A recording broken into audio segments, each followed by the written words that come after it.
It has been a privilege to be part of this USLS 2018, and thank you, Mr. Solomon and Janice, for inviting me to offer the closing remarks today. This year's theme is the Sustainable Development Goals, and I'm sure you are all now very confident about them. The 2030 Agenda is in many respects resetting the focus of United Nations agencies like United Nations Volunteer Programme towards creative new solutions, innovative, and measurable impact. We are looking to identify and create new volunteering spaces where you can engage, participate, and take action on the most crucial SDG problems that affect our lives. As the high-level political forum on the Sustainable Development Goals has shown last month in New York, the 2030 Agenda and cannot be achieved without the active engagement and full participation of civil societies and volunteers. 1 billion volunteers are actively contributing in their communities and societies on issues from environmental protection to care and support for the most vulnerable in their midst.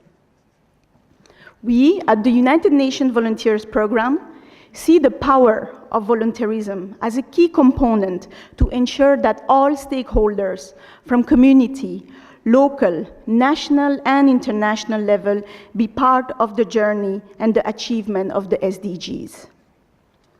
Serving as a link between the UN, civil societies, and governments for more than 45 years, UNV has been working in over 140 countries to build peace and deliver development impact, foster innovation, and enhance collaboration.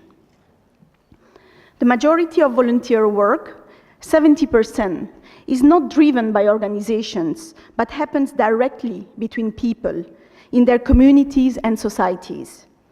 Participation rate, types of volunteering, and gender division of labor all differ by geographical region.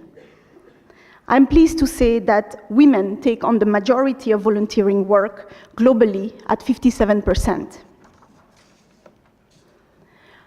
Volunteerism is probably the biggest opportunity for the SDG to be really owned by people. The global political commitment to save the planet and humanity has not led to ownership and involvement of all. If we want all people in the world to live according to the current definitions of wealth and well-being, we will need the resources of 7.5 planets to survive. A change in the way we consume, transport ourselves across the globe, and the way we build our homes and raise our families all need to come about through people, every one of us. This requirement of engagement of all people is where volunteerism becomes relevant. Through volunteerism, we build bridges, activate citizens, join debates, monitor progress, hold each other accountable, and simply put, make sure we start acting. Volunteers are catalysts or the amino acids for the SDG achievement. To fully appreciate this, we need to become more aware that 1 in 7 people on the planet actively volunteer on a monthly basis. Or to put it differently, that 1 billion volunteers can be seen as a force that can help change the trajectory of mankind. As many of you heard UNV argue before, volunteers need a supportive environment to be successful. We need policies, social and physical protections. We need project support, resources, training, and management. Our volunteers contribute to the idea of humanity.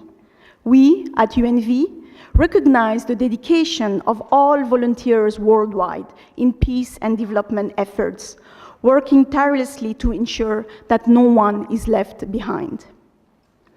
On 25th January 2012, the Secretary General of the UN gave the UNV the task to establish a UNV youth volunteer modality to engage with youth, recognizing the importance of the voice and active engagement of youth to contribute to development. This enables community capacity building, skills development, and will strengthen service delivery for people. To help achieve this, we must listen to all of you.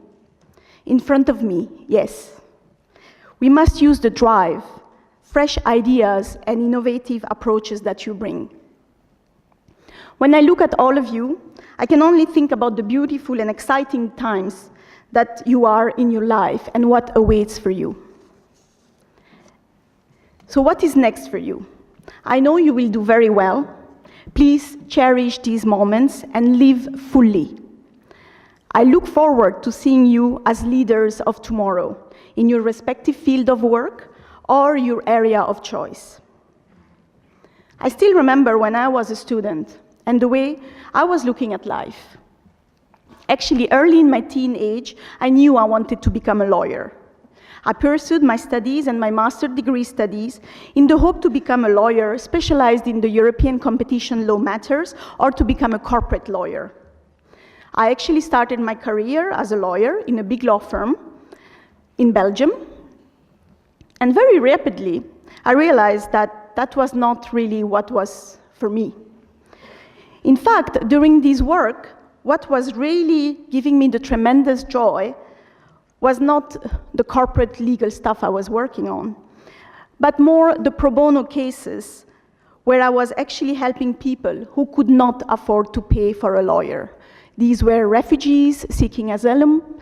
These were people living with very little and who were fighting for their rights. Winning these cases were the biggest joy in my career, rather than what I initially thought I always wanted to become. Somehow, soon after, I got a job in the World Bank, in the legal department. There, I discovered the new field of work, the development work. I had the opportunity to work in projects like in China and in Mali. And since then, I never looked back. With persistence and commitment, I joined the United Nations system about 10 years ago. And here I am today, working as the regional manager of UNV, not as a lawyer. Since I joined UNV in 2015, I had the opportunity to listen to hundreds of testimonies of volunteers around the world, working tirelessly to contribute to the well-being of people. Seeing their passion and dedication makes me realize how privileged I am doing what I do.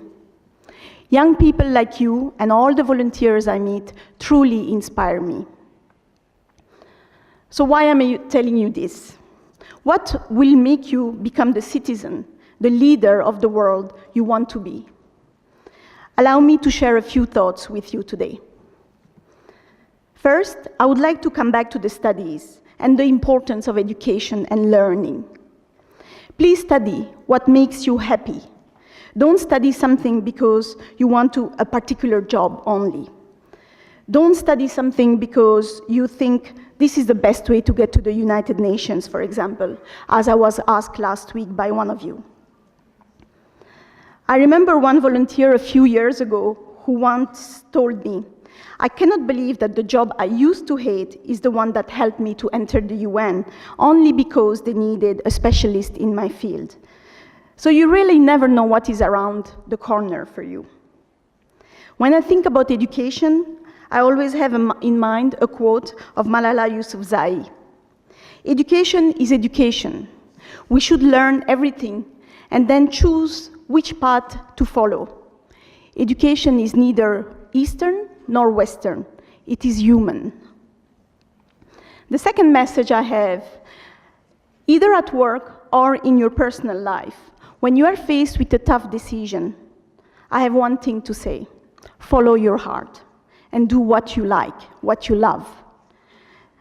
That is critical for you to wake up day after day and be happy to go to work. Many times in my life, I had 2 or more options in front of me.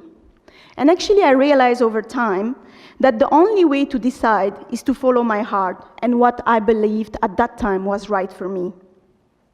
You may not see how that decision fits into your immediate or medium-term plan, but trust me, things will come clear down the road. This may not be the first idea you had or the plan you first made for your career, but this will be the decision that suits you and will guide you for your next steps. Early on in my career, I was actually given that option. The first one was what I always thought was what I wanted to do, a multinational offering me a job as a corporate lawyer, covering the whole of Europe, lots of traveling, lots of legal agreements, very tempting. And the second option was to join the World Bank for a 2-year assignment as a junior professional associate in Washington, DC, leaving my comfort zone in Belgium, leaving my family, and just take a leap of faith for 2 years. This is what I decided at the end, with great challenges and difficulties to leave my family away and move, but this is something that I will never regret. The third message, as you know, the world is constantly changing and facing mass migration, political instability, protracted conflict, and climate change. It really sometimes feels daunting when you listen to the news. Don't be discouraged by this. To the contrary, have a positive outlook to the world. Be hopeful. Start with a small step at your community level, your school level, your country, and try to make a difference in the life of someone that needs help. Fourth, be tolerant. We live in a time of growing fear for difference and intolerance. Be open-minded. Try to understand others instead of fearing the difference. Be open-minded and listen to others. They also have a story to tell. We all face challenges in our lives, so let's be respectful of each other and tolerant. Fifth, engagement. Engage yourself to any cause that you feel is important to you. Do it thoroughly, to the fullest. We have a lot of people in need around us, and those of us who are most fortunate can make it a commitment to help them. One person at a time, one cause at a time. Try to make that difference through your engagement. I still remember my first engagement with the Amnesty International many, many years ago as a volunteer, and that is still a learning that I cherish with me. Sixth, resilience. Don't give up pursuing your dreams, your passions, despite all the obstacles that you encounter along the way. Get to know yourself, and don't be afraid to fail, as we learn from our mistakes, not only from our successes. As one of our volunteers from Colombia once said, peace is unstoppable. I hope this week was truly inspirational for you, and you all have learned a lot. Let me end these closing remarks with one of my favorite quotes from Mahatma Gandhi. Live as if you were to die tomorrow. Learn as if you were to live forever. Thank you very much. I wish you a safe journey.